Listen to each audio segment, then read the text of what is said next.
El exorcismo es un ritual religioso que se practica en varias religiones, como el cristianismo, con el propósito de expulsar un espíritu maligno, demonio o entidad demoníaca de una persona, lugar o objeto. Ya sea que creas en estas cosas o no, lo cierto es que a lo largo de las décadas han habido varios casos de exorcismos que se han hecho muy conocidos, incluso algunos de ellos han inspirado películas, como El Exorcista de 1973 por ejemplo.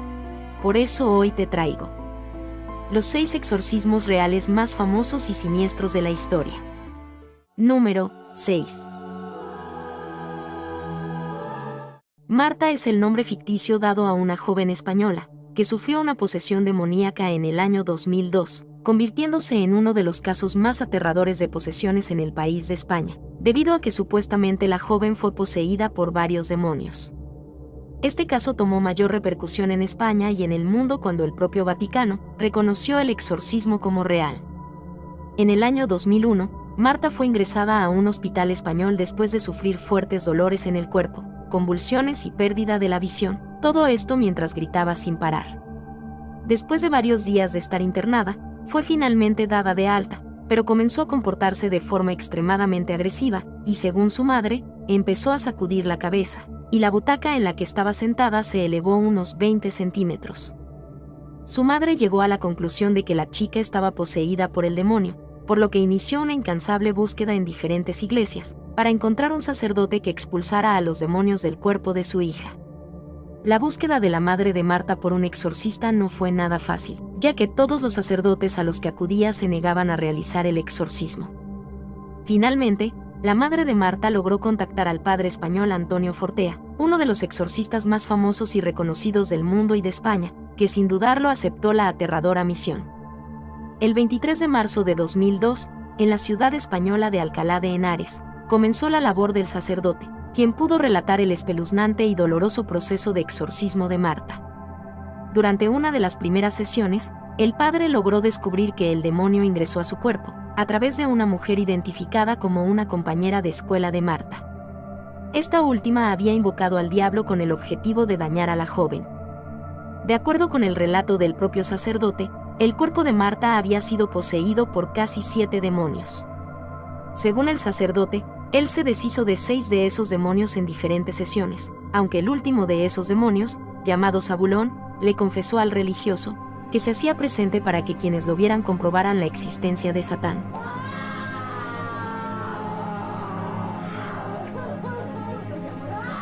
El padre monitoreó la evolución de la joven desde 2002 hasta 2004, hasta que en el año 2008 la dio por curada, según explicó el religioso en una conferencia en México. Número 5. Clara Germana Cele fue una joven misionera sudafricana nacida en 1890, quien se cree que fue poseída por el diablo en 1906.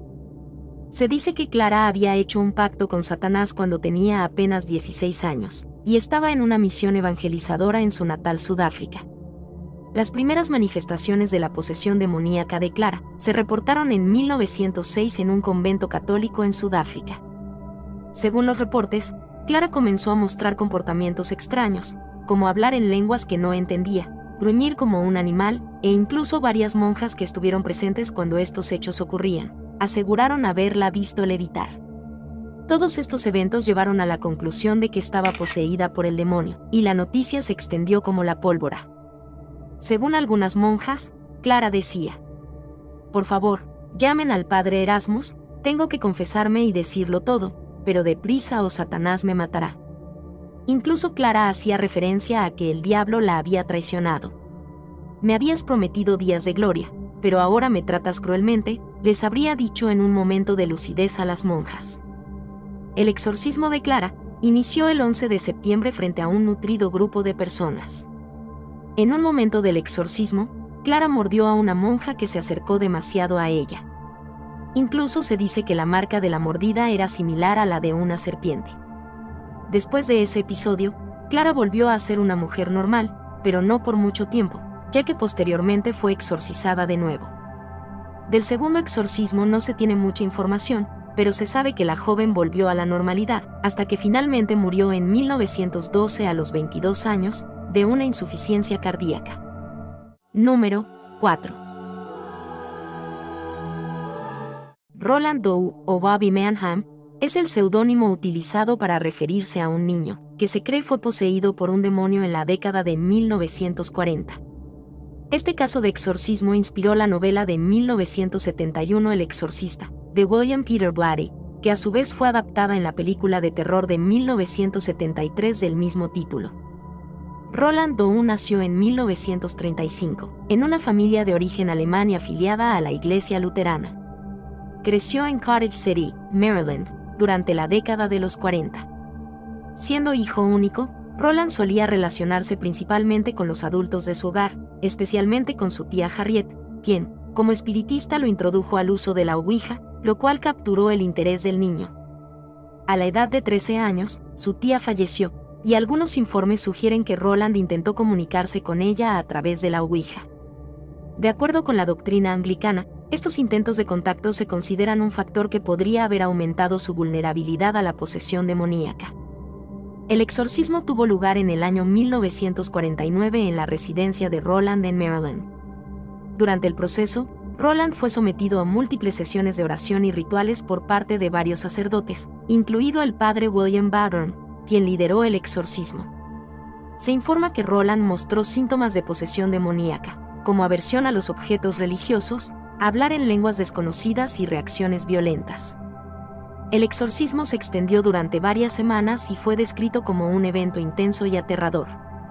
Finalmente, después de múltiples sesiones, se afirmó que el demonio fue expulsado de Roland y que éste recuperó su salud. Número 3. El caso de Michael Taylor es otro ejemplo de un controvertido caso de posesión demoníaca y exorcismo. Michael Taylor era un hombre británico de 31 años, que aseguraba estar poseído por el demonio en 1974 en Inglaterra. Taylor y su esposa, Christine, de 29 años, eran una pareja de clase media que solían asistir a los servicios religiosos en la ciudad de Barnsley. Sus vidas parecían transcurrir de manera común hasta que ocurrió un evento inusual. Durante un servicio religioso, Christine acusó a Taylor de engañarla con la líder de la congregación a la cual ambos asistían, Marie Robinson.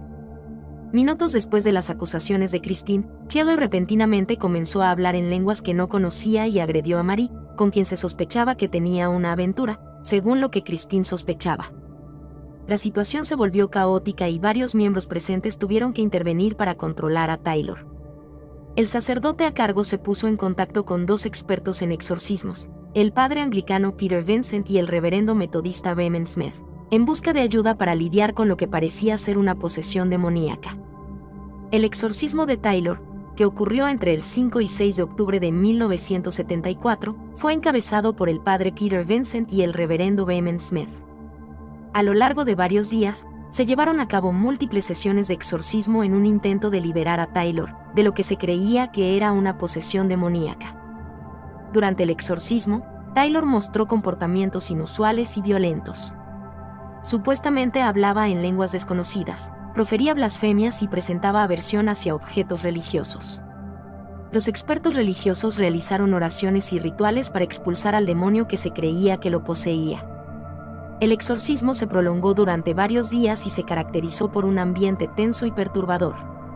A pesar de los esfuerzos de los sacerdotes, al final no se logró resolver completamente la situación, y Taylor continuó mostrando signos de agitación, por lo que se fue a casa. Trágicamente, días después de ese intenso exorcismo, Michael Taylor asesinó a su esposa Christine en un ataque violento. Fue encontrado en la calle, desnudo y cubierto de sangre, mientras decía que había matado al demonio. Michael Taylor fue arrestado y finalmente absuelto del asesinato, ya que fue declarado mentalmente incompetente para ser juzgado, por lo que fue ingresado en un hospital psiquiátrico. Número 2. El caso de Michael Taylor es otro ejemplo de un controvertido caso de posesión demoníaca y exorcismo. Michael Taylor era un hombre británico de 31 años, que aseguraba estar poseído por el demonio en 1974 en Inglaterra. Taylor y su esposa, Christine, de 29 años, eran una pareja de clase media que solían asistir a los servicios religiosos en la ciudad de Barnsley. Sus vidas parecían transcurrir de manera común hasta que ocurrió un evento inusual. Durante un servicio religioso, Christine acusó a Taylor de engañarla con la líder de la congregación a la cual ambos asistían, Marie Robinson. Minutos después de las acusaciones de Christine, Taylor repentinamente comenzó a hablar en lenguas que no conocía y agredió a Marie, con quien se sospechaba que tenía una aventura, según lo que Christine sospechaba. La situación se volvió caótica y varios miembros presentes tuvieron que intervenir para controlar a Taylor. El sacerdote a cargo se puso en contacto con dos expertos en exorcismos, el padre anglicano Peter Vincent y el reverendo metodista Raymond Smith, en busca de ayuda para lidiar con lo que parecía ser una posesión demoníaca. El exorcismo de Taylor, que ocurrió entre el 5 y 6 de octubre de 1974, fue encabezado por el padre Peter Vincent y el reverendo Raymond Smith. A lo largo de varios días, se llevaron a cabo múltiples sesiones de exorcismo en un intento de liberar a Taylor de lo que se creía que era una posesión demoníaca. Durante el exorcismo, Taylor mostró comportamientos inusuales y violentos. Supuestamente hablaba en lenguas desconocidas, profería blasfemias y presentaba aversión hacia objetos religiosos. Los expertos religiosos realizaron oraciones y rituales para expulsar al demonio que se creía que lo poseía. El exorcismo se prolongó durante varios días y se caracterizó por un ambiente tenso y perturbador. A pesar de los esfuerzos de los sacerdotes, al final no se logró resolver completamente la situación, y Taylor continuó mostrando signos de agitación, por lo que se fue a casa. Trágicamente, días después de ese intenso exorcismo, Michael Taylor asesinó a su esposa Christine en un ataque violento. Fue encontrado en la calle, desnudo y cubierto de sangre, mientras decía que había matado al demonio. Michael Taylor fue arrestado y finalmente absuelto del asesinato, ya que fue declarado mentalmente incompetente para ser juzgado, por lo que fue ingresado en un hospital psiquiátrico. Número 2. El caso de Anneliese Michel y su supuesta posesión demoníaca es uno de los casos más famosos en la historia de la demonología y la parapsicología. Anneliese era una joven alemana que nació en 1952 y comenzó a experimentar problemas de salud y comportamientos inusuales en la adolescencia. Entre los síntomas reportados se incluyen convulsiones, aversión a objetos religiosos, autolesiones y cambios drásticos en su personalidad. Anneliese y su familia eran católicos devotos y creían que su comportamiento y síntomas eran el resultado de una posesión demoníaca. Buscaron la ayuda de sacerdotes y realizaron una serie de exorcismos durante varios años para liberarla de los presuntos demonios. Durante estos exorcismos, se documentaron grabaciones de audio en las que Anneliese supuestamente hablaba en diferentes voces, algunas de las cuales afirmaban ser demonios.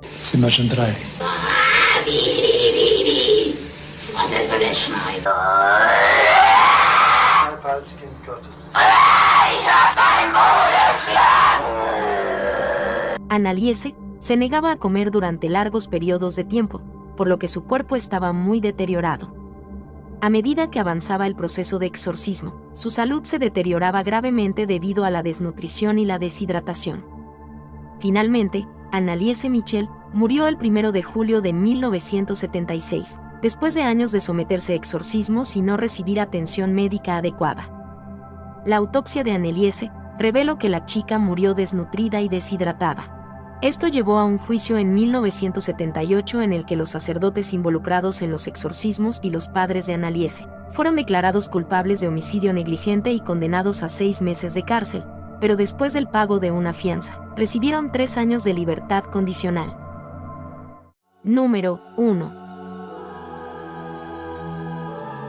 Este caso podría ser uno de los más aterradores casos de exorcismo que existen, no por el exorcismo en sí, sino por la consecuencia de este.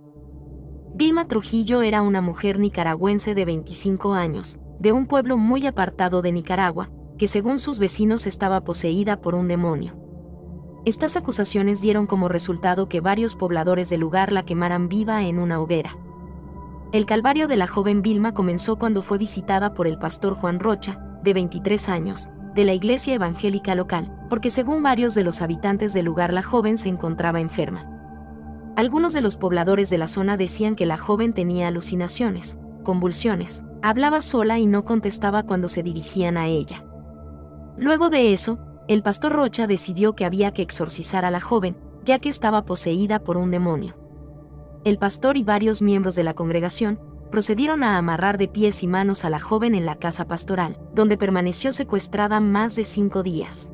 El pastor de la iglesia recurrió a sus 2 hermanos y a 2 miembros de la congregación que lo ayudaron a preparar y realizar los ritos de exorcización de la joven. Después de varios días de ayuno y de oración para que Dios supuestamente les dijera cómo sanar a la mujer, Sneida, una de las victimarias, anunció que Dios le había revelado que para sanar a Vilma la tenían que lanzar al fuego. Luego de eso, el pastor y su hermano Franklin Hernández amarraron a la joven a un tronco y prendieron una hoguera, a la cual lanzaron a la mujer.